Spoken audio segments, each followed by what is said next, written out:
Welcome, friend, to Life and Liberty Radio. I'm David Householder, here to encourage your pursuit of happiness. You and our partners exploring our shared spiritual journeys. Together, we're dreaming and working for a free society. Tell others today about our adventure in faith and freedom. So breathe in, open your mind, lift up your spirit. Let's get started. I'd like to take you to Valley Forge. In the middle of the winter in Pennsylvania, George Washington has the troops there, and they are struggling. It's cold, it's freezing, there's disease all over the place, they're out of food, some horses are dying of malnutrition, and what does George Washington do? George Washington puts on a play about ancient Rome for the soldiers, and it's very, very popular. And the name of this play is Cato. Now, who is Cato, and what difference does he make in history, and why have I never heard of him? I'm 52 years old.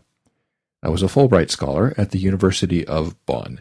I went to school my whole life. I've been interested in politics and history, and certainly Rome, and I can plow through a lot of Latin, actually, and I've never really heard about Cato. Now, I recognize the name Cato.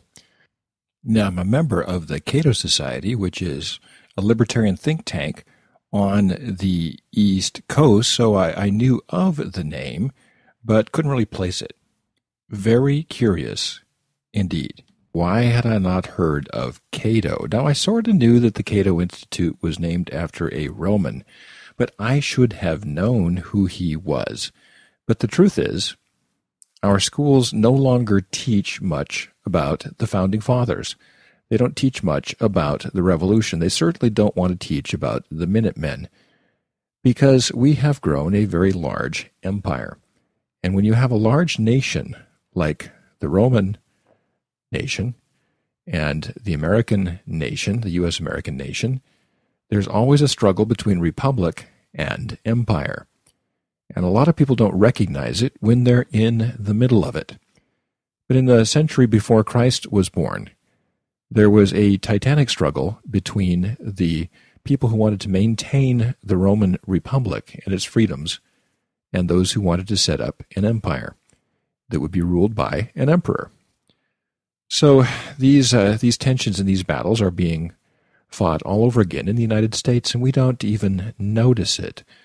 We have a republic which has been sliding into empire status since the days of the progressives with Teddy Roosevelt, and especially with Woodrow Wilson. It's really very, very unfortunate that we find ourselves in this situation, and it's more unfortunate that people don't know it's going on. And the reason they don't know it's going on is because our public school system doesn't want to teach about it. There's less and less known about the Founding Fathers, less and less taught about the Founding Fathers, because the truth is they were anti-authoritarian revolutionaries. And nothing represents the authorities or the establishment more than the public school system, which gets its iron rice bowl from the public sector and is one of the most protected sectors in American society as far as benefits and retirement and all of those things goes. So, nothing against teachers. There's some great teachers out there, but the system is set up to favor the house. Much like when you go to Las Vegas, the system there for gambling is always favoring the house. And the schools favor the house, in other words, the government.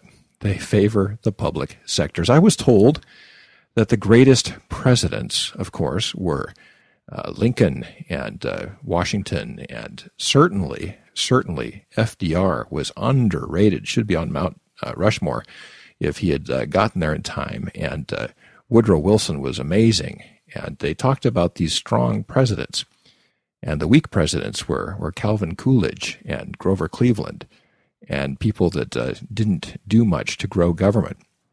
Well, the truth is that that's not true. It's not true at all.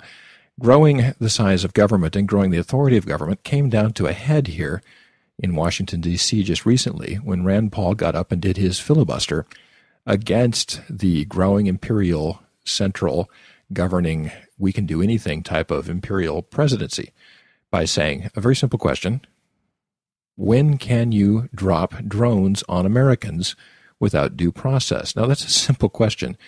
And the truth is the filibuster was really first practiced in a big way by a man named Cato, Cato the Younger.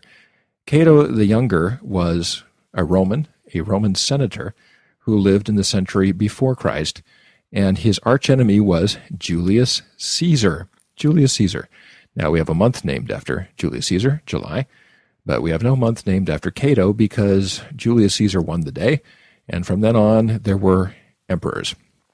And the decline of the Roman Empire started from there. So Cato was a Stoic. He was a person who believed in going barefoot no matter what the weather, wore very simple clothing, lived a simple life, even though he was very wealthy by inheritance. And he believed in the Constitution of Rome and the rights of the citizens, and believed that Rome should be a meritocracy, whereas the imperial powers, the emperors, got their support not from the senators, but from the people, the popular party, the populares. And the populares were the people who didn't necessarily want to work, and they wanted bread and circuses, and the emperors gave it to them, and they got a majority. Sounds kind of familiar, doesn't it? Whereas Cato believed in a meritocracy, believed in working hard, believed in watching the treasury and making sure that it wasn't plundered by the government itself, and kept a real tight watch on things like that. And he went into a celebrity death match with Julius Caesar, literally. When he realized that he was going to lose, he committed suicide rather than live under Julius Caesar's rule. So Cato, tough guy,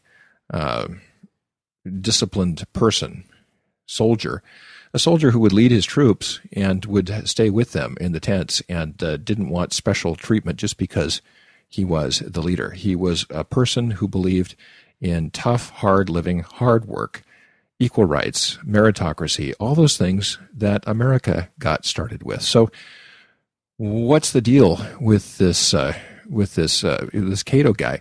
Well, George Washington showed the play at Valley Forge, Cato, a tragedy by Addison, and it was very, very popular at the time. And the people who actually got the revolution going used all kinds of quotes from that play because everyone was watching it. And they would say things like, give me liberty, or give me death, which came straight from the play. And George Washington showed this play to help the soldiers put in context what they were fighting for. They were fighting for a republic against an empire, much as Cato had. And the truth is, you and I are doing that also. We are fighting for a republic against an empire that is getting a majority by giving handouts to the poor in exchange for setting up control over everything. And this is exactly the opposite of what the Founding Fathers fought for. I'm starting an amazing book here called Rome's Last Citizen by Rob Goodman and Jimmy Soni, and I would recommend it strongly. It reads very well, and it talks about Cato, and we need to hear about Cato. And I think that it's no accident that I never did hear about Cato, because the last thing an established government, an established central power wants is for someone like me to know about someone like Cato. On my website, davidhouseholder.com, you can go to the top of the page, and there's an Amazon banner there, and I'd like you to click on there and search for Rome's Last Citizen, The Life and Legacy of Cato, Mortal Enemy of Caesar. You need to know about this guy. Well, that's all for today on Life and Liberty Radio. Thanks so much for sharing this part of your spiritual journey with me. Now, the views on this program are not necessarily those of my advertisers, sponsors, places I work, or do business with. They're purely my own, but I'm sharing them with you, so share your ideas with me. Write me on Twitter at LibertyHouse, LibertyHous, no E. Until next time, let's continue dreaming and working for a free and spiritually grounded society.